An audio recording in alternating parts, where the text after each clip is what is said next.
اللہ تعالیٰ نے قرآن مجید میں 2 مقامات پر اس بات کا تذکرہ کیا ہے، اور جو آیہ کریمہ میں نے تلاوت کی یہ سورہ تغابن کی آیت ہے۔ اللہ کریم نے ارشاد فرمایا قرآن حکیم میں کہ انما اموالکم و اولادکم فتنہ، فرمایا بے شک تمہارے مال اور تمہاری اولاد یہ آزمائش ہے، یہ فتنہ ہے۔ واللہ عندہ اجر عظیم، اور اللہ کے پاس بہت بڑا اجر ہے۔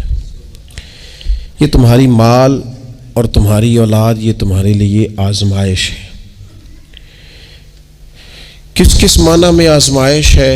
ایک تو اس معنی میں آزمائش ہے کہ کہیں ان کے پیچھے لگ کے تم اللہ کو اور اس کے پیارے رسول صلی اللہ علیہ وسلم کو بھول نہ جاؤ، اور کہیں مال و اولاد کے چکر میں تم اپنی دینی اور اخلاقی ذمہ داریوں سے پیچھے نہ ہٹ جاؤ، اور کہیں مال اور اولاد کی محبت تمہیں اس طرح کا نہ بنا دے کہ تم مال میں جائز ناجائز کو بھول جاؤ اور اپنی اولاد کو دیکھتے رہو اور کسی کی اولاد کا حق بھول جاؤ، کہیں دوسروں کا حق چھین چھین کے اپنے بچوں کے پاس نہ لاتے رہو۔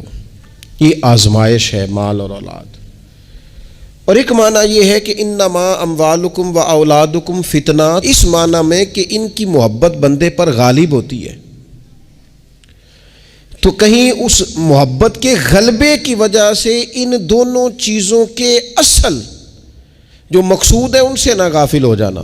کہیں ایسا نہ ہو کہ تم مال کماتے رہو اور کماتے کماتے تم اللہ کی راہ میں خرچ کرنا ہی بھول جاؤ، اعتدال چھوڑ جاؤ، اور کہیں ایسا نہ ہو کہ تم اولاد سے پیار کرو اور پیار کرتے کرتے ان کی تربیت بھول جاؤ۔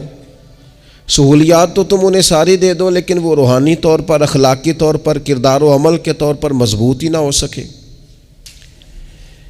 تو میرے عزیز، اولاد اس معنی میں بھی فتنہ ہے کہ اس کی محبت بندے پر غالب ہوتی ہے، اور جب وہ غالب ہوتی ہے تو کئی دفعہ انسان آزمائش میں آ جاتا ہے۔ اور یہ جو مفہوم ہے نا کہ اولاد کی محبت غالب ہوتی ہے تو آزمائش بنتی ہے، اس کو تو خود نبی پاک علیہ السلام نے بیان کیا۔ ترمذی کتاب المناقب میں حدیث موجود ہے، اللہ کے پیارے رسول صلی اللہ تعالی علیہ وسلم جمعۃ المبارک کا خطبہ ارشاد فرما رہے تھے۔ دوران خطبہ محبوب کریم کی نظر پڑی تو حسنین کریمین آ رہے ہیں، اور آتے آتے وہ لڑکھڑائے اور گر پڑے۔ حضور نے جمعے کا خطبہ روک دیا، محبوب اٹھے، بچوں کو یا دونوں میں سے ایک تھے ان کو اٹھا کے حضور قریب لائے، اور دوبارہ ممبر پر بیٹھ کے فرمایا رب نے سچ فرمایا ہے، انما اموالکم و اولادکم فتنہ، تمہاری اولاد اور تمہارا مال آزمائش ہے تمہارے لیے۔ فرمایا بچہ گرا ہے اور مجھے تقریر روکنی پڑی، بات روکنی پڑی، غالب آ گئی محبت۔ بھائی آپ اس بات کو اچھی طرح سمجھ لیں گے اور یاد رکھیں گے کہ اس محبت کے غلبے میں نہ بچوں کی تربیت کو بھولنا ہے، نہ مال کے اصل مصرف کو بھولنا ہے، نہ اصول و قاعدے ضابطے کو چھوڑنا ہے۔ ہمارے ہاں یہ ہوا ہے کہ تربیت اولاد کے معاملے میں جتنی غفلت آج ہمارے ہاں ہو رہی ہے، میں نے بہت پہلے بھی کہا تھا، پھر کہتا ہوں اور بار بار کہتا ہوں کہ بچوں کی تربیت کے لیے سب سے پہلے ماں باپ کا با کردار ہونا ضروری ہے۔ یہ نہیں ہو سکتا کہ والد ہاتھ پھیلا کے پیسہ اکٹھا کرے اور بیٹا اس کا محنتی ہو جائے۔ یہ نہیں ہو سکتا کہ والد اپنی زندگی تقوی اور طہارت سے دور بسر کرے اور بیٹا بڑا متقی پرہیزگار اسے دیکھ کے ہو جائے۔ اللہ کی توفیق سے ہو جائے تو ہو جائے، لیکن اگر والد چاہتا ہے میری وجہ سے وہ خیر حاصل کرے تو پھر خود با کردار بنے، وہ پہلے خود سچ بولے، پہلے خود تقوی کا رستہ اختیار کرے، پہلے خود پرہیزگار بنے۔ اس لیے کہ باقیوں کے ہاں ہو سکتا ہے ہماری تقریریں اثر کریں، لیکن بچوں کے ہاں ہمارا کردار جذب ہوتا ہے، جو ہمارے عمل سے فیض پاتے ہیں۔ تو پہلی بات تو یہ کہ ان سے رویہ اس طرح کا رکھا جائے کہ وہ ہمارے کردار سے سبق، اور دوسری بات یہ کہ اپنی اولاد سے پیار کیا جائے۔ ہمارے ہاں جناب بے پناہ ڈانٹ ڈپٹ ہوتی ہے بعض جگہوں پہ بچوں کو، خاص شفقت بچوں کے ساتھ آپ کا رویہ میٹھا ہو، ڈانٹنا کبھی کبھار ہے اور پیار ہر روز ہے۔ نبی اکرم صلی اللہ تعالی علیہ وآلہ وسلم بچوں سے اس طرح محبت کرتے تھے کہ حسنین کریمین کو، یہ ذرا بات پر غور کرنا، حضور اپنے نواسوں کو چوما بھی کرتے تھے اور سونگا بھی کرتے تھے۔ یہ بڑی خاص بات ہے، اس پر توجہ کریں۔ اور حضور سونگ کر پتہ کیا فرمایا کرتے تھے؟ فرمایا یہ میرے بچے میرے لیے پھول ہیں جنت کا۔ حضور ان کو سونگتے۔ آپ کسی خاص شے کو سونگتے ہیں، کوئی خاص ہی معطر چیز ہو تو سونگتے ہیں۔ حضور نے یہ جو ایک خاص انداز اپنی اولاد کے لیے کیا، اور ہمیں حضور نے ہمارے لیے نمونہ چھوڑا، یہ سمجھنے کی بات کہ ان کے ساتھ اتنی دلچسپیاں کہ جس طرح ایک خوبصورت پھول کو سونگا جاتا ہے اس طرح انہیں سونگا جائے، بچوں سے پیار کیا جائے۔ کچھ مطلب والد صاحب کہتے ہیں او جی میری نہ پھر پتر تو انہیں پتہ ہے نا میری پھر طبیعت کوڑی ہے۔ اچھا جی کیوں کڑوی ہے؟ آپ مرچیں کھاتے ہیں؟ کیوں کڑوی ہے بھیا آپ کی طبیعت؟ وجہ کیا ہے؟ آپ کی طبیعت کسی مالدار کے سامنے تو کڑوی نہیں ہوتی، آپ کی جو فیکٹری کا آفیسر ہے اس کے سامنے، مالک کے سامنے تو آپ کبھی کڑوے نہیں ہوئے۔ یہاں کل آ جائے کوئی امیر آدمی، کوئی سیاست دان، تو آپ بڑے میٹھے ہوتے ہیں، ہار لے کے کھڑے ہوتے ہیں۔ وہ 6 گھنٹے بھی لیٹ ہو تو آپ کے چہرے پر بل نہیں آتا۔ اور بچوں کو ہر بات میں ڈانٹ ڈپٹ کرنا، ہر وقت انہیں پریشان کرنا۔ اپنی اولاد کو کبھی کسی کے سامنے نہ سمجھائیں، کبھی بھی۔ ان کو جب سمجھانا ہو تو انہیں تنہائی میں سمجھائیں۔ تنہائی میں نصیحت کرنا میرے رسول پاک کا طریقہ ہے۔ میری گزارش ہے کہ ایک بیٹے کو دوسرے بچوں کے سامنے بھی نہ سمجھائیں، ان کی عزت نفس کا خیال کریں۔ کبھی بھی اپنے بچوں کو دوسروں کے بچوں کی مثالیں نہ دیں، فلانے کا بچہ ادھر چلا گیا۔ بھئی آپ کیوں کمپیریزن کرتے ہیں کسی کے ساتھ؟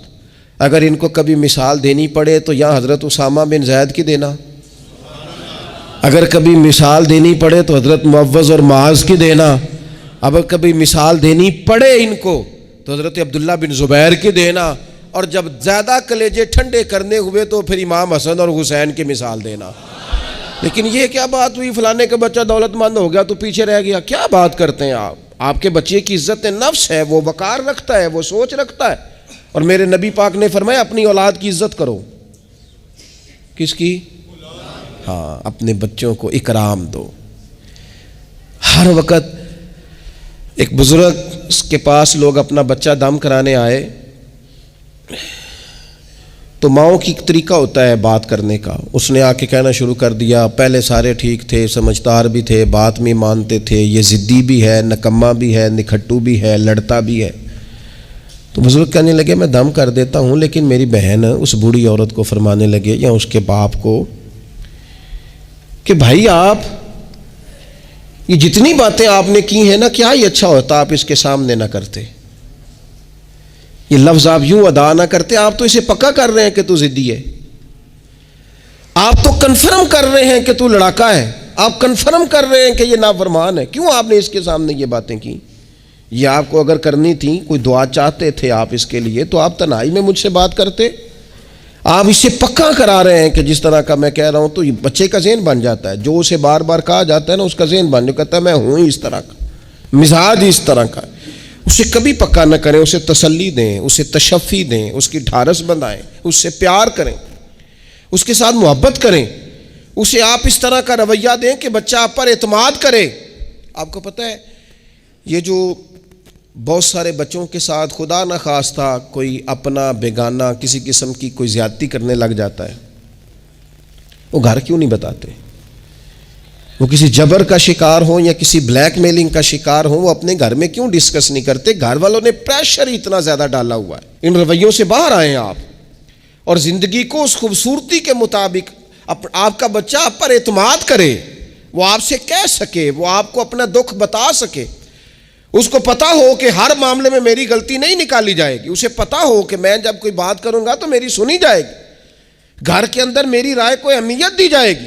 یہ ہمیں احساس کمزوری سکھاتے ہیں بعض اوقات بچوں کو۔ اس سے باہر آئیں۔ او نہ تسی نہ اچھے کپڑے پایا جے، کوئی کیا کہنے دو جس نے جو کہنا ہے۔ آپ شروع سے بچوں کو اس طرح کا بنا رہے ہیں کہ وہ لوگوں کو دیکھ کے بیچارے زندگی گزاریں گے۔ کیوں اس احساس محرومی کا ہم اپنی اولادوں کو شکار کرتے ہیں؟ وہ باپ کے ساتھ وقت گزاریں۔ میں جی مصروف بڑا ہوں، تو زیادہ مصروف ہے یا رسول پاک زیادہ مصروف ہے؟ حضور کی تو نواسی ضد کرتی ہیں، سب سے بڑی نواسی صحیح بخاری میں موجود ہے، حضرت زینب کی بیٹی، نبی پاک نماز کے لیے جا رہے، کہتے میں نے بھی جانا ہے۔ حضور نماز کے لیے آتے تو بچی کو اٹھا کے ساتھ لے آتے۔ صحابہ فرماتے ہیں نبی پاک قیام میں ہے تو بچی یہاں ہے، حضور رکوع سجدے میں جاتے تو بچی کو قریب کھڑا کر لیتے۔ اور پھر پیار بیٹیوں سے تو حضور نے کیا ہی، شہزادیاں چاروں جب آتی حضور اٹھ کے کھڑے ہوتے. سیدہ پاک کے بارے میں فرمایا, سب سے چھوٹی بیٹی کے بارے میں, کہ فاطمہ تو میرے جگر کا ٹکڑا ہے. لیکن یہاں بات ختم نہیں ہوئی. نواسوں اور نواسیوں سے پیار. میں نمازی ہوں جی, بچے کو لے جاؤ. میرے رسول پاک پر بچے پیشاب کر دیتے, حضور پانی بہا دیتے. فرمایا پھر کیا ہو گیا ہے؟ میں نے بہت بڑی بات کر دی اگر آپ کی سمجھ میں آئے تو. اور اللہ تعالیٰ شعور دے سکتا ہے. حضور کسی جانور پر سوار ہوتے تھے تو جانور پیشاب نہیں کرتا تھا جب تک حضور سوار رہتے تھے. رب چاہتا تو بچہ کبھی پیشاب نہ کرتا. یہ اتنا بڑا کام اس لیے ہوا کہ تیری اور میری سمجھ میں بات آ جائے. میں قبلہ حضرت صاحب ہوتا ہوں, میں حاجی صاحب ہوں, میں نمازی صاحب ہوں, میں فلاں صاحب ہوں, لہذا بچوں کو لے جاؤ, میں نے نماز. وہ تو زیادہ پاک صاف ہے؟ آپ کے اندر کچھ زیادہ رعنائی آ گئی ہے کہ آپ اپنی اولاد کو وقت نہیں دے پاتے. رسول پاک علیہ السلام کا لہجہ اور انداز, قربان جائیں, یعنی بچوں کو نا مزہ آئے. ساری دنیا سے پیسے لیے ہیں انسان نے, کمائیاں کی ہیں, جائیدادیں بنائی ہیں, بڑے بڑے اس کو پرافٹ ہوئے ہیں, لیکن ساری زندگی دادی کے 10 روپے بھولتے ہی نہیں. وہ جو دادا سے لڑ کے لیے جاتے تھے 5 روپے, وہ بھولتے ہی نہیں. وہ ابا جی سے کبھی پیسے چاہیے ہوتے تھے تو ابا جی سے نہیں ڈائریکٹ کہتے تھے, دادی اماں سے کہتے تھے, دادی آج 100 ہی لینا ہے. تو دادی کے پاس بیٹھے ہوتے تو ابا جی کو بلا کے دادی اماں کہتی روپیہ 500 دینا مینوں چاہیے. تو ابا جی کہتے اماں جی کی کرنے نے, تینوں وضاحت دینا ضروری ہے, تو دے نا 500. تو ابا جی کہتے مینوں سمجھ لگتی پئی جو اتنے ہو رہا ہے نا. اب وہ ذائقہ ساری زندگی بھولا, اس کی لطافت نہیں گئی, اس کا حسن نہیں گیا. وہ 100 روپیہ نہیں تھا, وہ کروڑوں روپے تھے. اس لیے کہ جس چاشنی سے وہ ملے نا, جس درد سے, وہ اماں سے پیسے لیتے وقت تو یوں لگتا ہے کہ بندہ دنیا کے سب سے بڑے خزانے کے سامنے کھڑا ہے. اس لطف کو دوبالا کرے زندگی میں. یہ ہمارا کلچر نہیں, یہ ہمارا حسن ہے, یہ ہماری تہذیب ہے. نبی پاک علیہ الصلوۃ والسلام کی نواسی جناب امامہ بنت زینب رضی اللہ تعالی عنہما, ایک ہار آیا حضور کے پاس تحفے میں. تو حضور نے فرمایا میں نے اس کو دینا جو مجھے سب سے زیادہ پیارا ہے. ازواج مطہرات کہتے ہیں دوڑ لگ گئی تھی. حفصہ کو ملے گا, میمونہ کو ملے گا, ام حبیبہ کو ملے گا. سیدہ عائشہ صدیقہ کہتی ہیں میرے دل میں بڑی بات تھی کہ اگر کسی اور کو مل گیا نا تو میں تو سمجھتی ہوں کریم سب سے زیادہ محبت ہی مجھ سے کرتے ہیں. کہتے ہیں یہ بات چل رہی تھی اور وہ جو تھوڑی دیر کے لیے وہ انتظار تھا کہ کس کو ملے گا, تو وہ انتظار بڑا حسین, بڑا خوبصورت تھا, اس میں بڑی رعنائی تھی. لیکن قربان جائیں, نبی کریم نے فرمایا میں تو اپنی بڑی نواسی جناب زینب کی بیٹی امامہ کو دوں گا. اور حضور نے وہ ہار لا کے انہیں اپنے دستے مبارک سے پہنایا. فرمایا کتنا پیارا لگ رہا ہے میری بیٹی کو. تھوڑا سا نا اپنے رویے میں وسعت. بچوں کو ہماری حاجت ہے اور ہمیں دولت کی حاجت ہے, ہمیں پیسوں کی حاجت ہے. ہمارا گاہک آ جائے تو بچے کو تھپڑ مارنے سے باز نہیں آتے. 2 4 5 منٹ کی مصروفیت ہے کسی بندے کی تو وہ کیا کہے گا کہ لو جی بچہ آ گیا ہے. تو بچے کے ساتھ کھیلنا, بچے سے او سنو یار حد ہو گئی. نسائی میں موجود ہے, سیاستہ کی روایت. نبی پاک نے سجدہ لمبا کر دیا نہ, میں اس سے بڑی بات نہیں آپ کو سنا سکتا. لمبا سجدہ ہو گیا, لمبا. صحابہ فرماتے پریشان ہو گئے اور طویل سجدہ رسول پاک نے فرمایا سجدہ. صحابہ فرماتے ہیں جب رسول پاک علیہ الصلوۃ والسلام نے نماز کی تکمیل کی تو 2 باتیں ہم نے عرض کی حضور. ایک تو ہم پریشان ہو گئے تھے کہ کوئی ایسی بات نہ ہو گئی ہو, خدا نہ خواستہ کو ناخوشگوار بات, اللہ کے حکم نے بھی آنا ہے, آپ نے ہمیں بتایا ہے. اور دوسرا ہمارا خیال تھا کہیں وحی تو نہیں نازل ہونی شروع ہو گئی. کئی دفعہ وحی آتی ہے تو دیر تک محبوب ایک حالت میں رہتے ہیں, ان 2 میں سے کوئی ایک ہوگی. تو حضور نے فرمایا یہ دونوں نہیں تھی. یا رسول اللہ پھر کیا تھا؟ فرمایا وہ میرے بیٹوں میں سے نا, حسن اور حسین میں سے ایک میرے کندھے پہ سوار ہو گیا تھا. اور یہ لفظ ہے حدیث پاک میں سیاستہ میں. فرمایا مجھے اچھا نہیں لگ رہا تھا کہ میں بچے کو اتاروں گا تو وہ ذرا ناگوار محسوس کرے گا. حضور آپ رسول ہیں اور نماز اللہ کی, اور اس دوران بھی بچے کی چاہت کا خیال. تیری صورت تیری سیرت زمانے سے نرالی ہے, تیری ہر ایک ادا پیارے ادائے بے مثالی ہے. بے مثالی ہے تیری ادائیں. فرمایا بچہ کہیں اسے کوئی تو بچوں کے احساس ہی نہیں ہے. آپ نے جب چاہا ڈانٹ دیا, آپ نے جب چاہا جو مرضی کر دیا. ابا جی کا ڈنڈا گھر میں لٹکنا چاہیے, حکم ہے, لیکن ابا جی کو ماتھا بھی تو بار بار چومنا ہے نا. سختی تو کبھی کبھی ہے اور محبت بار بار ہے. تو جو بار بار کام ہے اس کا عادی ہونا چاہیے کہ جناب وہ چپ کر دو, تمہارا ابا آ گیا, ابا جی آئے ہیں کہ ہٹلر آ گیا گھر میں. یہ کیا بات ہوئی بھائی؟ والد کو تو شفیق ہونا چاہیے, مہربان ہونا چاہیے, اس کے اندر خوبصورتی ہونی چاہیے, اس کے اندر رعنائی ہونی چاہیے. تو نبی پاک صلی اللہ تعالی علیہ وسلم نے بے پناہ پیار کیا. اچھا, اسی پیار سے حضور نے تربیت بھی کی. اور یہ پیار چونکہ حسنین کریمین کی ہم مثالیں عرض کرتے ہیں تو ان کی شان تو وراء الورا. نبی پاک کا سب بچوں کے ساتھ یہ رویہ تھا. حضرت انس بن مالک کہتے ہیں میں حضور کا خادم ہوں, میری اماں خدمت کے لیے چھوڑ کے گئی, پر حضور جب بھی مجھے بلاتے کہتے یا بنیا, او میرے پیارے بیٹے. یہ خادم ہے گھر میں بچہ, خدمت گزار, اسے بھی او پیارے بیٹے. اور پاس بٹھا کے نصیحتیں کرتے حضور, کہتے دیکھنا صبح اس حال میں کرنا کہ بغض نہ ہو کسی کا, انس میرے بیٹے یہ بھی میری سنت ہے. حضرت ام خالد رضی اللہ تعالیٰ عنہ کہتی میں چھوٹی سی تھی, میں نے زرد رنگ کی قمیض پہنی تھی, میرے ابا جی مجھے حضور کے پاس لے گئے. کہتی کوئی عجیب ہی نور والا ماحول تھا, میں پہنچ گئی تو حضور میرا کرتا دیکھ کے نا تو کہنے لگے کتنی پیاری لگ رہی ہے بیٹی.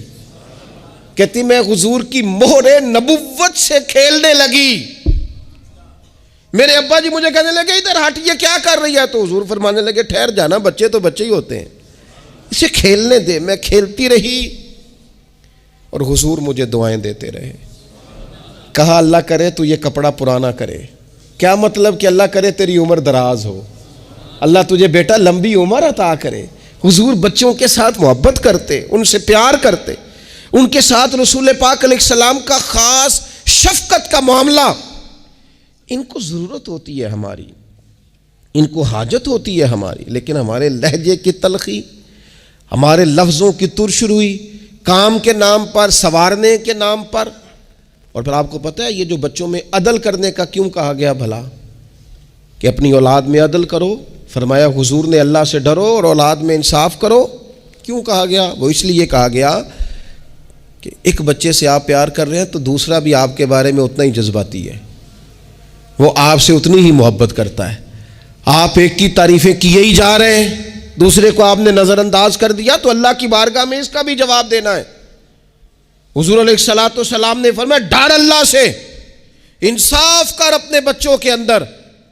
اس لیے شارحین حدیث نے لکھا ہے کسی بچے کے منہ پہ 2 دفعہ بوسہ نہ دینا اور ایک کے منہ پہ 1 دفعہ. فرمایا اگر ایک کو 1 بوسہ دیا تو دوسرے کو بھی 1 ہی دے, اور اگر دوسرے کو 2 دیے ہیں تو پھر پہلے والے کو بھی انصاف کر, عدل کر, محبت میں بھی, عطا کرنے میں بھی, پیار کرنے میں بھی, نوازنے میں بھی. ہر لحاظ سے باپ کی ذمہ داری ہے, ماں کی ذمہ داری ہے کہ وہ انصاف کا ترازو تھامے, ورنہ حساب صرف نمازوں کا نہیں ہوگا, محبتوں کا بھی ہوگا. حساب صرف زکاتوں کا نہیں ہوگا, تیری الفتوں کا بھی حساب ہوگا. حساب صرف تجھ سے تیرے روزے حج زکات کا نہیں لیا جائے گا, تیری توجہات کا بھی حساب ہوگا قیامت کے دن, کہ یہاں ہونی چاہیے تھی کیوں نہیں تھی, ادھر زیادہ کیوں تھی, ادھر زیادہ کیوں نہیں تھی. اس لیے اپنی مرکزی حیثیت کو ہمیشہ سمجھیں, جانیں. اپنی زندگی میں ان کے لیے تھوڑا دل بڑا کریں, گنجائش پیدا کریں. ان کو ہماری حاجت ہے, ہماری مصروفیات نے, ہمارے کاروبار نے, ہمارے تعلقات نے ہمارے بچوں سے ان کا بچپن چھین لیا ہے. ہم وہ ساری, آپ نے وہ حدیثیں سنی ہیں تو کس لیے سنی ہیں؟ یہ صرف شان امام حسنین نہیں ہے, یہ تعلیم امت بھی ہے کہ نبی پاک علیہ السلام نے کندھے پہ بٹھایا ہوا ہے امام حسن اور حسین کو, کندھوں پہ. اور ایک صحابی نے جب کہا کہ کتنی پیاری سواری ہے, تو محبوب فرمانے لگے سوار بھی تو دیکھ کتنا سونا ہے, تو دیکھ تو صحیح. تو یہ آپ میری بات کو سمجھے نا, کیا کوئی کمی تھی وہاں؟ فرشتے نہیں حاضر ہو جاتے 2 منٹ میں ہر خدمت کے لیے؟ صحابہ جان قربان کرنے کو تیار نہیں ہوتے, لیکن حضور نے کیوں کندھوں پہ اٹھایا؟ تاکہ مجھے تجھے سمجھ آ جائے کہ بچوں کو کندھوں پہ اٹھانا بھی کوئی کمال ہے. تو اپنی زندگی میں وہ خوبصورتی. اور پھر نبی پاک علیہ الصلوۃ والسلام بچوں کی تربیت جب کرتے تو بڑے خوبصورت انداز میں. آپ کو پتہ ہے صحابہ فرماتے ہیں بچے کھیل رہے ہوتے تھے تو حضور جب گزرتے تھے تو بچوں کو السلام علیکم کہتے تھے. نبی پاک بچوں کو سلام کرتے. حضور فرماتے السلام علیکم، بچوں کو سلام کرتے اور پہل کرتے سلام لینے میں. آپ بچوں کو سلام کرنا شروع کر دیں، امید ہے بچے بھی سب کو سلام کرنا شروع کر دیں گے. لیکن یہ شکوہ کرنا کہ لو جی میں اتنا بڑا بزرگ آدمی ہوں، میں اتنا بڑا پڑھا لکھا ہوں، میری یہ شخصیت ہے، آپ نے مجھے سلام ہی نہیں کیا، یہ تو مفت کا رٹا ہے. حضور بچوں کو سلام کرتے تاکہ بچوں کو السلام علیکم کی سمجھ آ جائے. یہ بچوں کو سکھائیں، انہیں یاد کرائیں، اور اس کا طریقہ یہ ہے کہ آپ ان کو سلام لینے میں پہل کریں، آپ ان کو سلام کہیں. ہاں، سکھانے کے لیے آپ ان سے مطالبہ کر سکتے ہیں کہ یار میں نے سلام کہا ہے، تمہیں جواب دینا چاہیے تھا، ہم نے کیوں نہیں دیا، تاکہ ان کو سمجھ آ جائے کہ یہ السلام علیکم اور وعلیکم السلام یہ ایک سنت ہے. پھر اللہ کے پیارے رسول صلی اللہ تعالیٰ علیہ وسلم بچوں کو چھوٹی چھوٹی چیزوں کے آداب سکھاتے. حضور تشریف فرماتے تو ایک بچہ اندر آ گیا، السلام علیکم کہہ کے داخل ہو گیا، تو محبوب کریم نے بڑی محبت سے بڑے خوبصورت لہجے میں فرمایا بیٹا واپس جاؤ، پہلے اجازت لو، پھر سلام لو، جب اجازت مل جائے پھر اندر آنا. اس لہجے میں اتنی خوبصورتی تھی کہ اس بچے کے دل کی گہرائی تک میں سمجھتا ہوں بات اتر گئی ہوگی. وہ واپس گئے، انہوں نے جا کے اجازت مانگی، اجازت ملی اور سلام لے کے وہ دروازے رسول پہ حاضر ہو گئے. بچوں کے ساتھ خاص محبت، خاص دلچسپی. ایک دفعہ میں حرمین شریفین حاضر تھا، میرے بالکل سامنے اگلی صف میں نماز کا ٹائم ہو جاتا ہے جب، تو آہستہ آہستہ لوگ زیادہ آنے شروع ہو جاتے ہیں، تو زیادہ رش ہو رہا تھا، لوگ زیادہ جمع تھے. تو ایک بزرگ تھے تو وہ اپنے داماد سے، ان کی گفتگو سے اندازہ ہوا، میں نے کان تو نہیں لگائے ہوئے تھے لیکن بزرگ غصے میں بول رہے تھے تو بول ہی اونچا رہے تھے ذرا. تو وہ کہہ رہے تھے اپنے داماد سے کہ بیٹا تو ہے تے جوائی ہیں، اب تینوں میں گل کرنا مناسب تے نہیں سمجھدا، پر یہ کہ بچے تو آپ نے میرے ذمہ لگا دیے، وہ مجھے نہ عبادت کرنے دیتے ہیں، نہ قرآن پڑھنے دیتے ہیں، نانا نانا کہہ کے میرے پیچھے ہی بھاگتے رہتے ہیں. تو میں حاضر ہوں لیکن تھوڑا سا نہ ان کو سمجھائیں اور قائل کریں، یہاں آ کے مجھے ذرا اللہ اللہ کرنے دیں. تو وہ بچہ معذرت خانہ انداز میں اپنے سسر کو، بزرگوں کو تھوڑا سا قائل کرنے کی کوشش کر رہا تھا کہ چلیں اب خیال کریں گے، ہم کہتے تو بڑا ہیں کہ ہمارے ساتھ آئیں لیکن وہ آپ کے پیچھے جاتے ہیں، کریں کیا. تو اب مجھ سے نہ رہا گیا، میں نے ان سے کہا بزرگوں مناسب تو نہیں لیکن آپ بولے اونچا ہے تو سون صاحب نے لیا ہے، آپ کی ذاتی بات ہے، اگر اجازت دیں تو ایک جملہ کہہ دوں. تو پلٹ کے میری طرف دیکھ کے کہنے لگے مولوی صاحب آکھو. تو میں نے ان سے کہا بڑے خوش نصیب نہیں، اس مسجد میں بیٹھ کر نواسوں کا خیال رکھنا اور ان سے پیار کرنا، یہ تو مدینے والے رسول کا طریقہ ہے. اور این سعادت بازور بازو نیست تان بخشندہ خدائے بخشن.